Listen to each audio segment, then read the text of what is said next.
came to town as an outsider, and now he's acting like our judge? We'll treat you far worse than those other men." And they lunged toward Lot to break down the door. But the two angels reached out, pulled Lot into the house, and bolted the door. Then they blinded all the men, young and old, who were at the door of the house. So they gave up trying to get inside. Meanwhile, the angels questioned Lot. "Do you have any other relatives here in the city?" they asked. "Get them out of this place.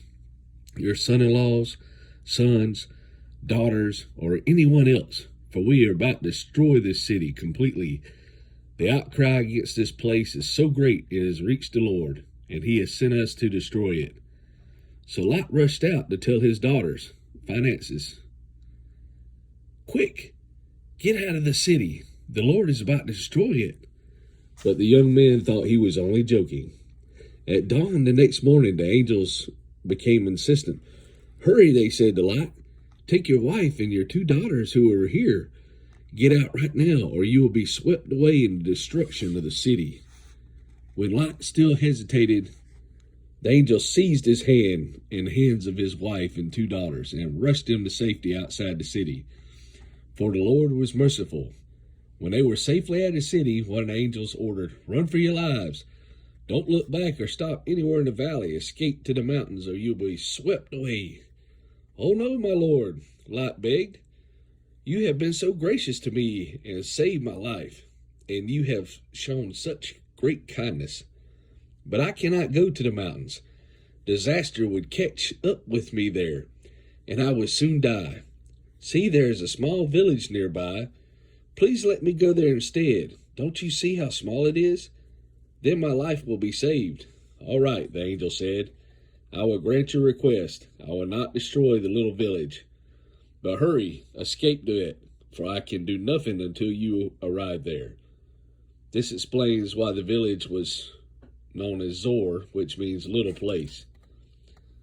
Lot reached the village just as the sun was rising over the horizon. Then the Lord rained down fire and burning sulfur from the sky on Sodom and Gomorrah. He utterly destroyed them, along with the other cities and villages of the plain, wiping out all the people and every bit of vegetation. But Lot's wife looked back as she was following behind him, and she turned into a pillar of salt. Abraham got up early that morning and hurried out to the place where he had stood in the Lord's presence. He looked out across the plain toward Sodom and Gomorrah and watched as columns of smoke rose from the cities like smoke from a furnace.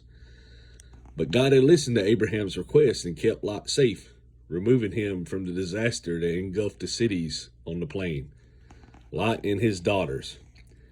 Afterward, Lot left Zor because he was afraid of the people there, and he went to live in a cave in the mountains with his two daughters. One day, the older daughter said to her sister, "There are no men left anywhere in this entire area, so we can't get married like everyone else.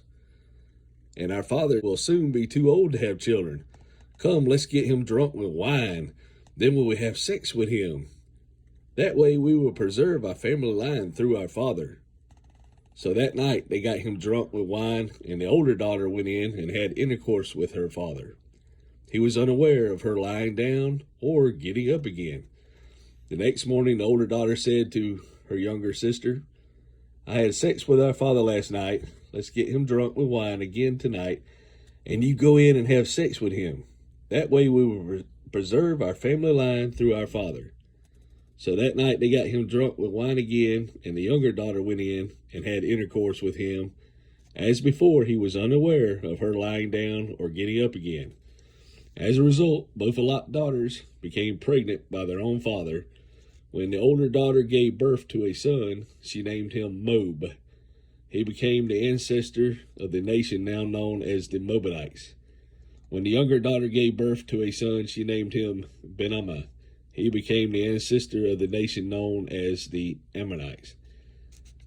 Abraham deceives Abimelech. Abraham moved south to the Negev and lived for a while between Kadesh and Shur, and then moved on to Gerar. While living there as a foreigner, Abraham introduced his wife Sarah by saying, "She is my sister." So King Abimelech of Gerar sent for Sarah and had her brought to him at his palace. But that night God came to Abimelech in a dream and told him, "You are a dead man, for that woman you have taken is already married."